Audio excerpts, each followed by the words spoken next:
What if the deepest pain in your life isn't betrayal by others, but the ruthless force inside you that never stops demanding more?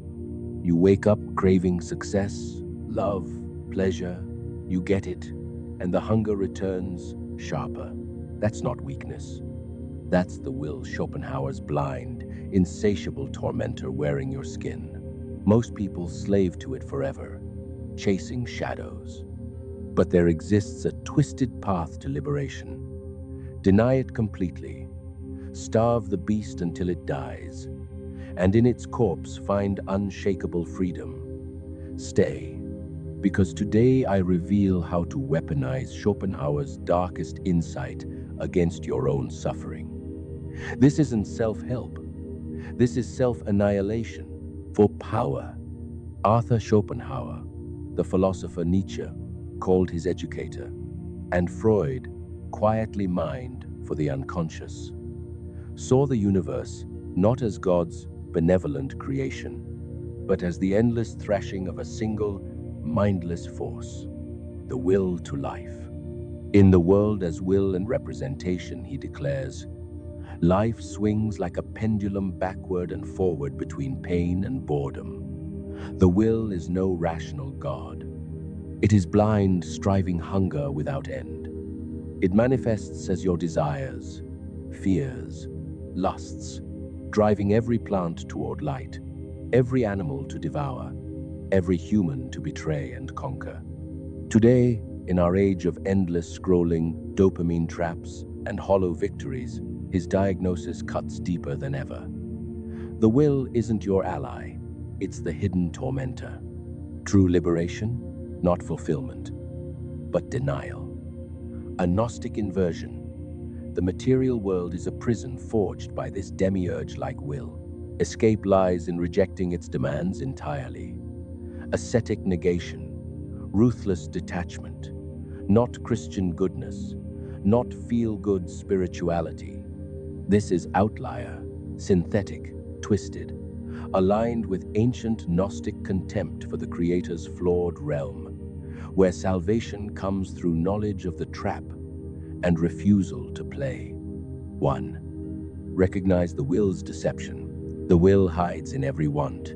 It whispers, just one more achievement, one more lover, one more hit, then peace. But fulfillment never arrives.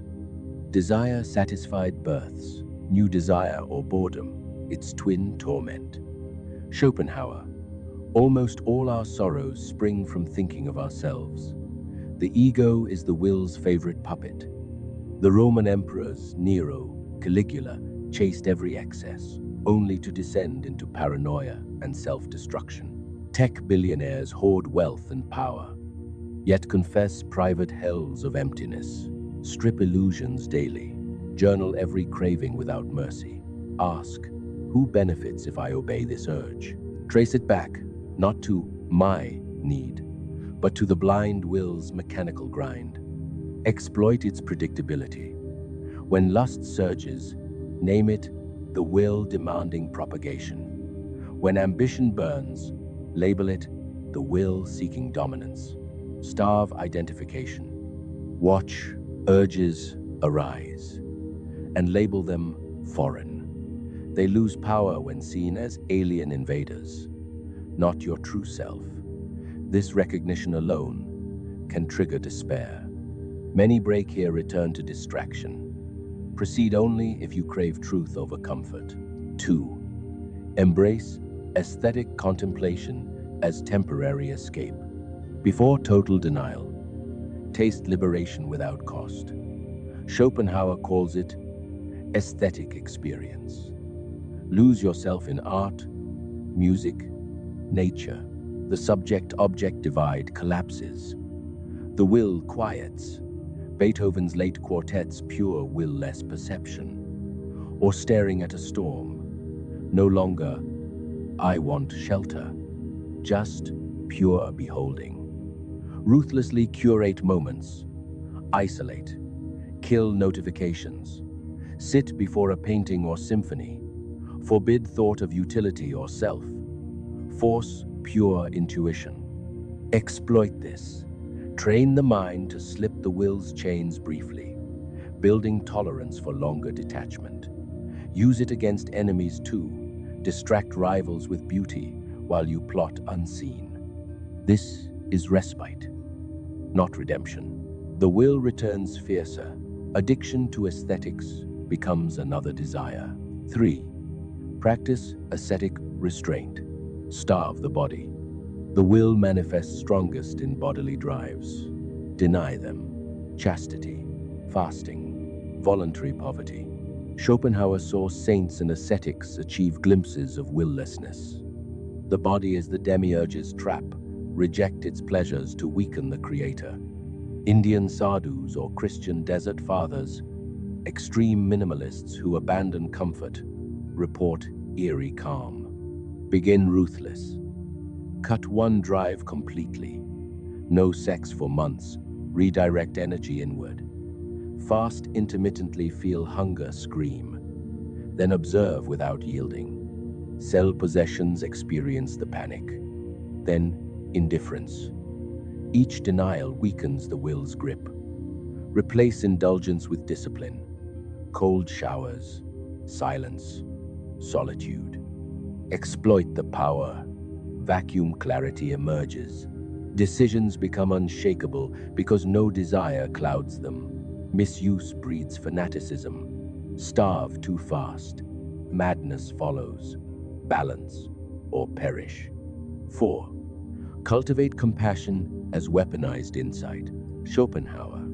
True morality arises when you see the will in all beings.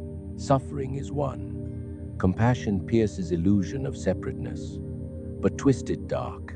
Use this to exploit. Understand others' torments.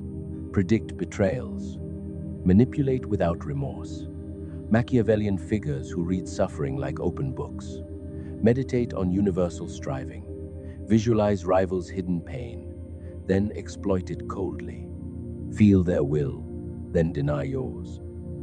This detachment grants power, unemotional leverage. Compassion without denial hardens into cruelty. True denial makes even cruelty irrelevant. 5. Achieve knowledge of the will, intellectual denial. Philosophy's gift. See the will as thing in itself. Knowledge quiets it. Schopenhauer. The discovery that the world is my representation strikes like a thunderbolt. Study relentlessly. Read Schopenhauer, Upanishads, Buddhism. Internalize. You are appearance. The real is blind will.